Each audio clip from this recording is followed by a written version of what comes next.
수급전 투데이 위너 시간입니다. 현재는 분위기 보시면 양시장이 조금 엇갈리고 있는 상황인데요. 그래도 오전장 대비해서는 많이 올라오는 그런 구간 속입니다. 네, 오늘 보시면 외국인 선물 시장에서는 유입되는 모습 지속되고 있고요. 현물 시장에서는 코스피와 코스닥 쪽이 조금은 엇갈리는 그런 흐름으로 분석됩니다. 수급적인 의미들 어떤 의미들을 가지고 있을지 오늘도 함께 분석해 보도록 하겠습니다. 하이투자증권의 이창환 부장님 연결합니다. 부장님 안녕하세요. 네, 안녕하세요. 네, 먼저 오늘장 수급 특징부터 짚어주세요. 오늘 외국인들 선물 쪽에서 2,900억 정도, 코스피 쪽에서는 매수 전환되면서 500억 정도 순매수를 하고 있고요. 외국 기관들의 양시장 매도에 선물까지도 매도하는 반면에, 다만 이제 연기금과 투신이 코스피 쪽에서 매수를 하고 있는데, 어제는 이제 코스피보다 코스닥 쪽이 외국인들 수급이 좀 좋았다고 하면은, 오늘은 코스피 쪽에서 주로 이제 삼성전자 하이닉스 쪽에 수급이 들어오고, 뭐 KTNG라든가 LG 이노텍, 삼성 SDI, 또 LG전자 수급 들어오는 것들이 좀 눈에 띄고, 금융도 전반으로 코스피 쪽에 우위적인 수급이 들어온다고 볼 수 있겠고요.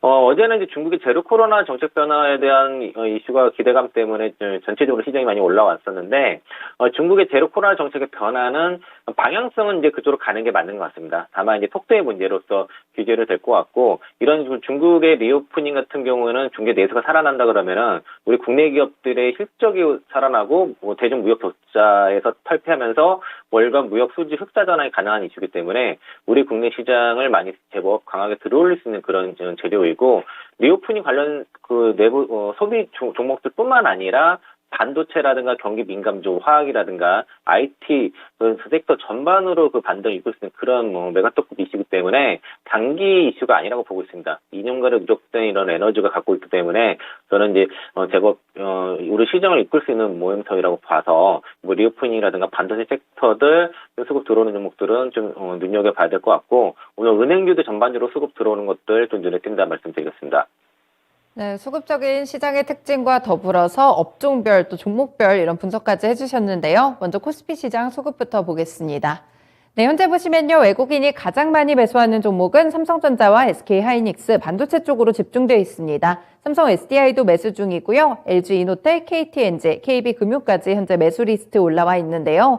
LG이노텍 같은 경우에는 애플의 그런 하락과 더불어서도 이 외국인은 매수 쪽으로 돌아서 있고요. KTNG는 계속 신고가 경신 이어지고 있습니다. 외국인이 매도하는 쪽 가보시면요. 포스코케미칼 오늘은 매도 쪽이고요. 두산밥켓 같은 경우에는 블록딜로 인한 급락이 좀 나오고 있는데 외국인도 매도 중입니다. 하나솔루션과 한국항공우주, KT까지 현재 매도세로 집계가 되고 있습니다. 기관이 매수하는 쪽에서는 오히려 두산밥켓 가져가고 있고요. 포스코홀딩스와 오늘 은행 관련 종목들도 상당히 주목을 받고 있는 모습입니다. 한국전력, 롯데 관광개발까지 현재 매수세에 유입되고 있습니다. 기관이 매도하는 쪽에서는요, 오늘 대형주들 위주로 매도세가 쭈루룩 나오고 있는데, 이렇게 IT 관련 종목들이나 2차전지에서는 LG에너지솔루션, SK이노베이션 두 종목이 함께 체크가 되고 있습니다. 네, 오늘 코스피 종목들 가운데 어떤 두 종목 살펴볼까요?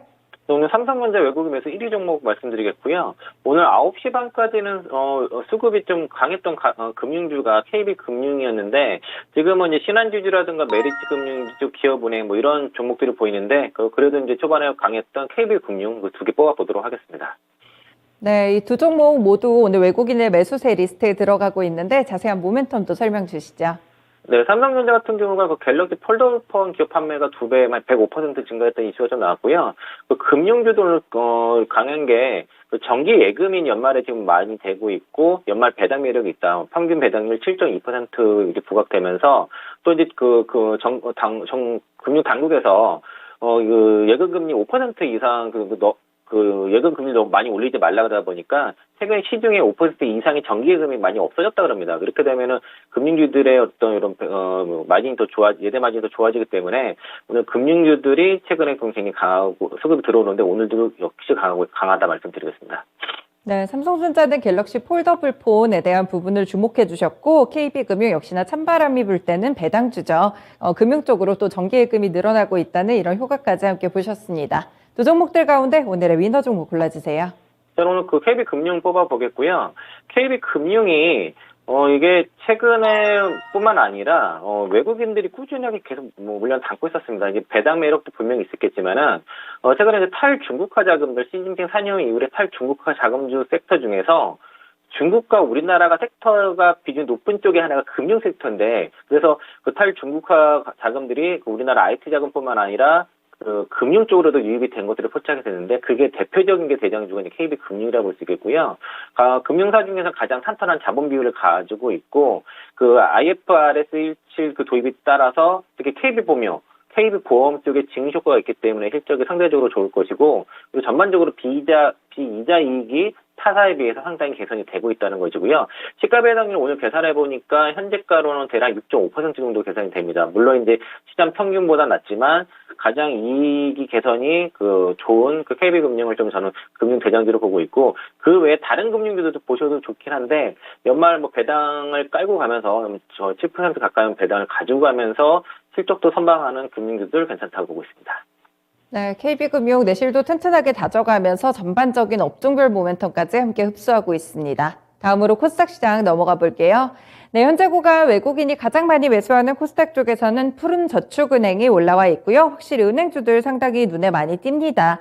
그리고 포스코 그룹주들 최근에 주가가 정말 급등하고 있는데 포스코 ICT도 외국인이 매수 중이고요. 남아토건 그리고 LNF도 6거래일 연속 외국인 매수합니다. 카카오게임즈까지 오늘 상위 리스트로 집계되고 있습니다. 외국인이 매도하는 쪽에서는 어제 좀 강했던 리튬 관련 종목들 차익 실현 나서고 있고요. 선익시스템과 BH, 알테오젠도 매도 쪽에 있는데요. MSCI 반기 리뷰 편출 종목 가운데 알테오젠이 또 들어있습니다. 이런 부분들 패시브 자금 유출에 대한 부분도 생각을 해보셔야 될 것 같습니다.